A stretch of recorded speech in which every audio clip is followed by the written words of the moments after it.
Entonces vamos a hablar un poquito del tamizaje y los factores de riesgo en el cáncer de mama. Pues mi nombre es Jesús Duque, soy cirujano general, soy fellow de mastología de la Universidad del Rosario en Bogotá.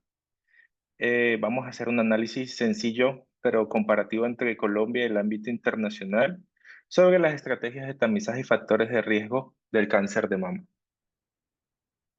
Si hablamos un poquito de cifras, vemos que el cáncer de mama pues, es el tumor diagnosticado en mujeres más frecuente, ¿sí? Se estima que para la región, para Latinoamérica, eh, se diagnostican al menos 220.000 casos anuales,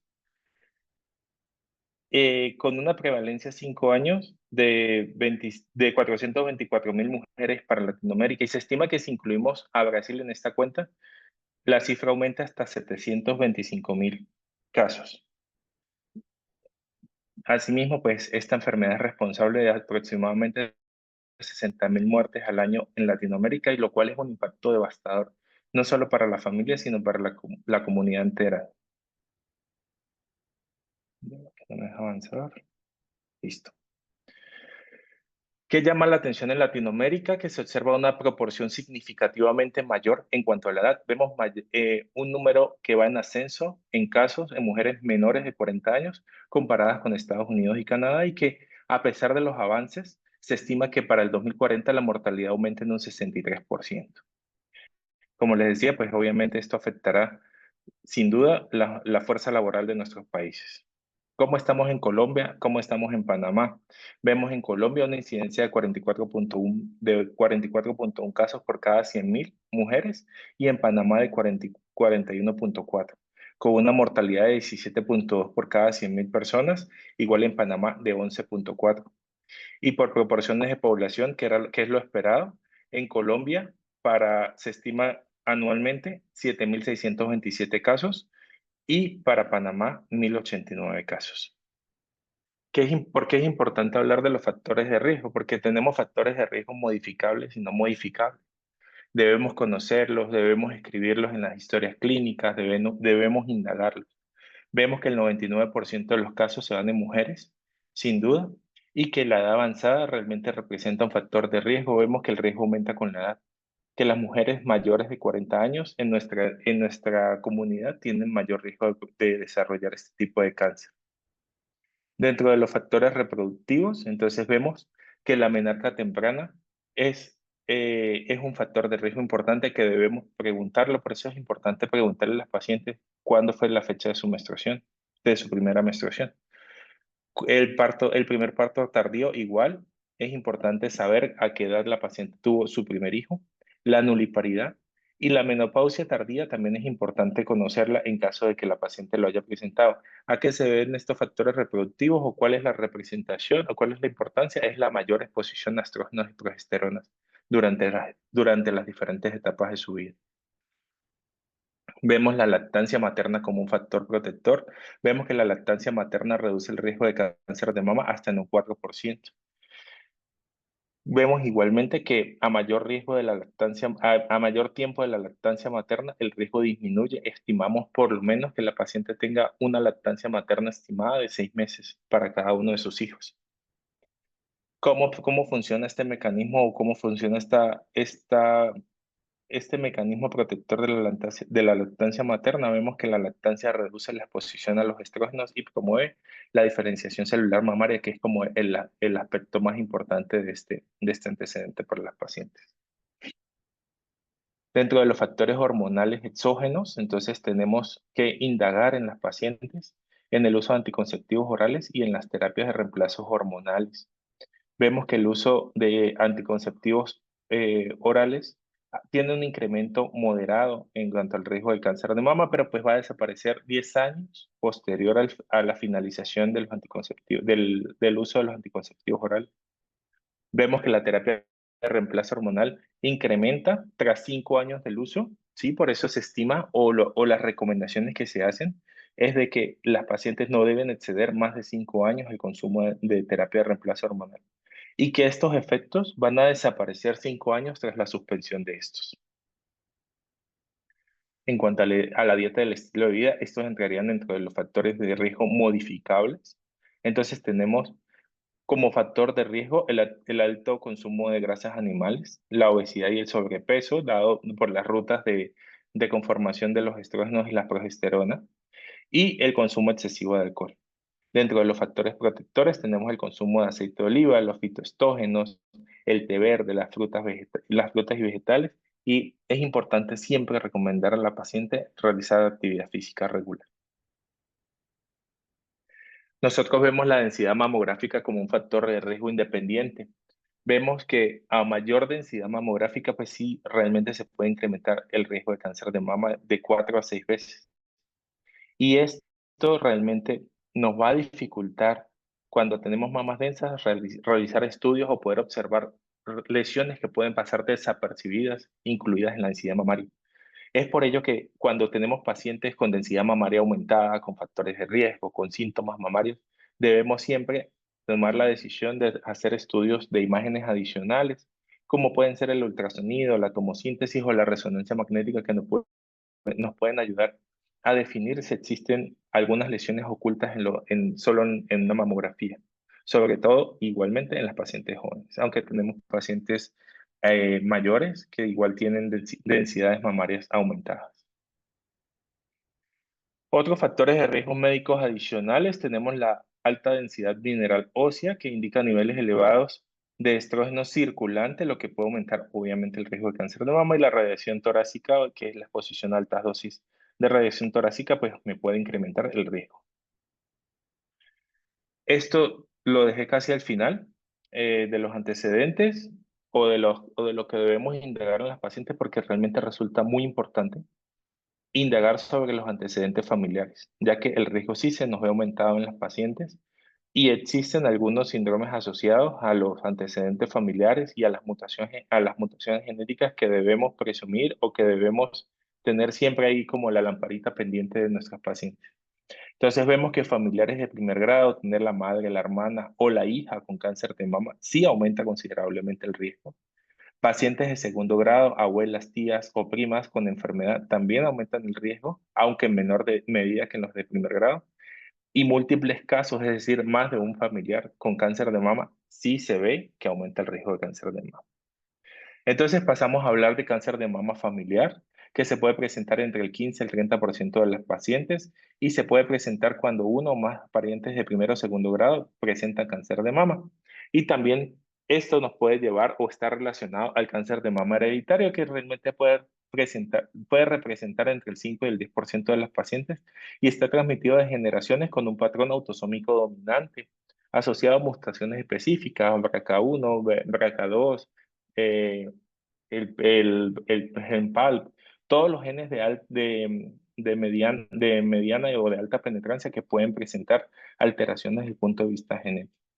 Es por ello que debemos conocer cuándo está indicado la realización de una prueba genética de nuestros pacientes. Todas las pacientes que tengan antecedentes de importancia, todas las pacientes que tengan ya un cáncer previo conocido, que tengan un segundo primario, deben ir a estudio genético y así determinar la pertinencia, a valoración genética, perdón, y así determinar la pertinencia de realizar o no un estudio genético. Y es por eso que los grupos de mastología, por lo general, trabajamos como grupos multidisciplinarios, que incluimos dentro de nuestros grupos los genetistas, los oncólogos, los radiólogos, los radioterapeutas. Otros factores importantes tenemos entonces los factores étnicos y raciales. Pacientes con raza blanca vemos que se presenta. Pacientes de raza blanca pura presenta mayor riesgo de cáncer de mama entre todos los grupos raciales. ¿Sí? Vemos que pacientes de raza blanca no hispanas más o menos se estima en que 130,8 casos por cada 100.000 mujeres. Comparado con las pacientes afroamericanas que se presentan con menor frecuencia, pero cuando se presenta la forma es mucho más agresiva. Estas pacientes judías, siempre que tengamos una paciente judía, la paciente debe ir a consejería genética porque vemos en estas pacientes mayor prevalencia de mutaciones genéticas BRCA1 o BRCA2. Y esto pues obviamente me aumenta el riesgo de tener cáncer de mama que está por encima del 60%, depende de cuál de las mutaciones tengan las pacientes. En pacientes latinas o hispanas, que son nuestras pacientes, entonces vemos que la incidencia es más baja que las blancas y las afroamericanas, que se estima de 99,1 casos por cada 100.000 mujeres. Cuando hablamos de síndrome de cáncer hereditario, También pues hay síndromes asociados como el síndrome de cáncer de mama y ovario hereditario, que está asociado a las mutaciones genéticas BRCA1 y BRCA2. El síndrome de Li-Fraumeni, que es mutación del gen TP53, que aumenta el riesgo de múltiples cánceres. En especial, pues, asociado al cáncer de mama, los sarcomas están asociados al linfraumeni. Y el síndrome de Cowden, asociado por mutaciones del gen PTEN, que afecta múltiples órganos, en especial todos los cánceres que son de origen epitelial. Otras lesiones que pueden aumentarme el riesgo de cáncer de mama son los tumores papilares, las lesiones que son en teoría benignas, como los tumores papilares, las cicatrices radiadas o hiperplasias subtales con atípica, que como vemos en en la diapositiva, los tumores papilares me pueden llevar el riesgo en aumentarse 4 a 5 veces para lesiones malignas. Las cicatrices radiadas un poco menos, entre 1.8 a 2.1 veces de riesgo para una lesión maligna, y la hiperplasia atípica, el riesgo puede llegar hasta 4 o 5 veces. ¿Cómo clasifico el riesgo? ¿Qué hago yo con esta paciente? Entonces, tenemos modelos como el modelo de Gale o el modelo de Tyler, que son dos modelos que me permiten a mí predecir el riesgo a 5 años de que una paciente me tenga cáncer de mama, ¿sí? Si está por mayor de 20, el riesgo mayor del 20%, pues estas pacientes se clasifican como de alto riesgo. ¿Y qué evalúan en estos dos modelos? Indiferentemente de los modelos, vemos allí los ítems que evalúa. El modelo de Gale entonces evalúa la edad de la primera menstruación, la edad del primer hijo, antecedente de cáncer familiar, si ha tenido o no biopsias previas, si ha tenido lesiones como una hiperplasia típica en biopsias previas, la raza y el origen étnico. Y el modelo de Tyrer, entonces me evalúa la edad, la altura, el peso, antecedentes familiares, resultados de pruebas genéticas, densidad mamaria, el uso de hormonas o no y antecedentes o biopsias. ¿Cuál usamos nosotros? El modelo de Tyrer. Nos parece más completo por el tema de la consejería genética. Esto me va a permitir a mí clasificar las pacientes a nivel global en riesgo bajo, riesgo alto o riesgo moderado o intermedio. ¿Sí? Aquellas riesgo alto son aquellas pacientes que tienen el 15%, menos del 15% de probabilidades de tener cáncer de mama en 5 años. Y riesgo alto mayor del 20%. Y el riesgo moderado es ese riesgo que tenemos ahí entre el 15 y el 20%. ¿Cómo le vamos a hacer seguimiento? Entonces, pacientes con riesgo bajo, debemos hacerle mamografía cada 1 o 2 años y examen clínico anual, es lo indicado. Siempre recordarle a las pacientes la importancia del autoexamen de mamas, que aunque no está catalogado como un examen clínico, sí le permite a la paciente detectar alguna normalidad de manera precoz. ¿Sí? Aquellas pacientes con riesgo alto mayor del 20%, la recomendación es hacer resonancia y mamografía anual desde los 30 años cuando hay casos de mutaciones genéticas o historia familiar significativa. ¿Hacemos mamografía y resonancia anual? Sí, la recomendación es hacer cada 6 meses dependiendo del riesgo o dependiendo de la recomendación del genetista. En el riesgo moderado, mamografía anual desde los 40 años y evaluación del riesgo familiar. ¿Cómo estamos en Colombia? Entonces, en Colombia realmente tenemos ciudades muy grandes con muy buena salud, un sistema de salud que hasta ahora funcionaba muy bien, un sistema de salud que garantizaba cobertura. Sin embargo, para cáncer de mama estamos cortos. Tenemos que cobertura para mamografía, tenemos solamente la cobertura del 56% para mujeres entre 50 y 69 años, ¿sí? Áreas, sin embargo, pues eso en la capital o en ciudades grandes, para áreas rurales, la cobertura puede estar por debajo del 30% debido a las barreras de acceso. Y para las áreas urbanas, 30% más por la probabilidad que, pues, por la probabilidad que mejora el acceso para estas pacientes, a diferencia de las áreas rurales. Si comparamos nuestro país con la, con las cifras internacionales, vemos que entonces Colombia, en, en capitales o en ciudades medianas a grandes, 56%. Argentina tenemos una capacidad de tamizaje del 65%, y en países más avanzados como Suecia, Dinamarca, mayores del 80%. Si hablamos un poquito de nuevas tecnologías en tamizaje, entonces vemos la llegada de la tomosíntesis mamaria, que aumenta la detección en 30% de los cánceres de mama, reduciendo los falsos positivos entre un 15 y un 20%. Y en nuestro país, pues ya tenemos la llegada de la inteligencia artificial en el tamizaje, ¿sí? Cuando hacemos tamizaje, siempre las imágenes de tamizaje deben ser valoradas por dos radiólogos, siempre. El tamizaje de lo que sea es un estándar, ¿sí? Con la llegada de la inteligencia artificial, lo que se ha hecho es reducir el segundo radiólogo. La inteligencia artificial o los programas de inteligencia artificial nos ayudan o nos apoyan el volumen y a valorar estas imágenes. Así, de esta forma se ha mejorado la detección entre un 5 o un 10% y se ha visto la reducción de la carga laboral en los radiólogos entre un 15%. ¿Cuál es el impacto? La mayor precisión y la eficacia en la detección temprana del cáncer de mama.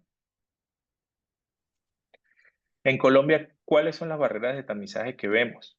El acceso rural, vemos que solo el 40% de las mujeres del área rural acceden a programas de tamizaje. Los factores socioculturales, vemos que el 20% evita el tamizaje por temor o la falta de confianza en el sistema. Y la infraestructura, la falta de equipos y personal especializado en las áreas remotas.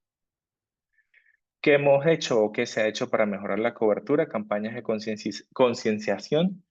Vemos que se aumenta la participación en un 15 a 20% en poblaciones vulnerables. Las unidades móviles pueden aumentar la cobertura en hasta un 25% de las áreas de difícil acceso. Y desde el mes de diciembre comenzaremos un plan con la Patrulla Aérea Civil Colombiana, desde nuestro hospital, desde nuestra especialización. Vamos a ir a lugares remotos, un equipo de mastología en conjunto con radiología, a llevar ecografía, toma de biopsias y en las pacientes que ameriten, eh, que tengan condición de riesgo y que ameriten una mamografía. No tenemos el mamógrafo como unidad móvil disponible en la patrulla aérea, pero sí vamos a garantizar que las pacientes que lo meriten vayan a una unidad urbana donde le puedan tomar los estudios. ¿Cómo vamos a hacer el tamizaje personalizado según el riesgo? Entonces, pacientes del riesgo alto, esto ya lo habíamos visto, entonces iniciar antes de los 40 años, ¿sí? Depende de los síntomas y considerar siempre la resonancia y la mamografía para como plan de estudio. Pacientes para riesgo moderado, la mamografía anual desde los 40 años y la evaluación familiar para definir, pues, si hay una adicional que la puedan clasificar como riesgo alto y las pacientes con riesgo bajo, el tamizaje bianual desde los 50 años. ¿Y cuál es el objetivo? Lograr el 80% de cobertura en estas pacientes. ¿Cuál es la importancia de las nuevas tecnologías? Entonces vemos que la tomosíntesis o la llegada a la tomosíntesis pues va a mejorar los casos de detección de lesiones muy pequeñas en pacientes con alta densidad mamaria. La llegada de la inteligencia artificial pues va a reducir los errores humanos y la telemedicina pues va a facilitar las consultas remotas y el seguimiento a los pacientes en las áreas rurales. En cuanto a la educación y prevención, entonces vemos programas educativos que informan sobre factores de riesgo y la importancia del tamizaje regular, cambios en el estilo de vida, la promoción de los hábitos saludables para reducir así los riesgos modificables en nuestras pacientes. Asimismo, la creación de grupos de apoyos comunitarios y programas de enlaces comunitarios que nos permitan llegar un poco más allá. ¿Cuáles son nuestros desafíos a futuro? Entonces vemos la equidad en el acceso, así reducir la diferencia entre las zonas urbanas y las zonas rurales en Colombia. La actualización de la tecnología, pues obviamente llevar las tecnologías un poco más allá de las grandes ciudades, sin embargo, pues que sea de manera costo efectiva en todo nuestro país. Y la formación, la capacitación de perfiles profesionales que ayuden a, desde el punto de vista técnico a la detección y el manejo del cáncer de mama, no solo en las grandes ciudades, sino en las pequeñas ciudades o en el área rural. Para finalizar, entonces vemos que el cáncer de mama, pues en cuanto al área de tamizaje, vemos que es importante combinar tamizaje, educación y tecnología para así mejorar la detección temprana del cáncer de mama, adaptar estas estrategias y personalizarlas según el contexto colombiano y los recursos disponibles y asimismo pues recibir colaboración internacional. Lo que les decía de la patrulla aérea, estamos formando un gran equipo que no solamente incluye Bogotá, sino otras ciudades grandes, Y pues la Patrulla Aérea Civil Colombiana recibe apoyo internacional, lo cual realmente es un gran proyecto que de pronto en otra oportunidad les mostraremos los resultados. Este es nuestro hospital en Bogotá, a la orden desde Medellín o la Universidad del Rosario. Muchas gracias.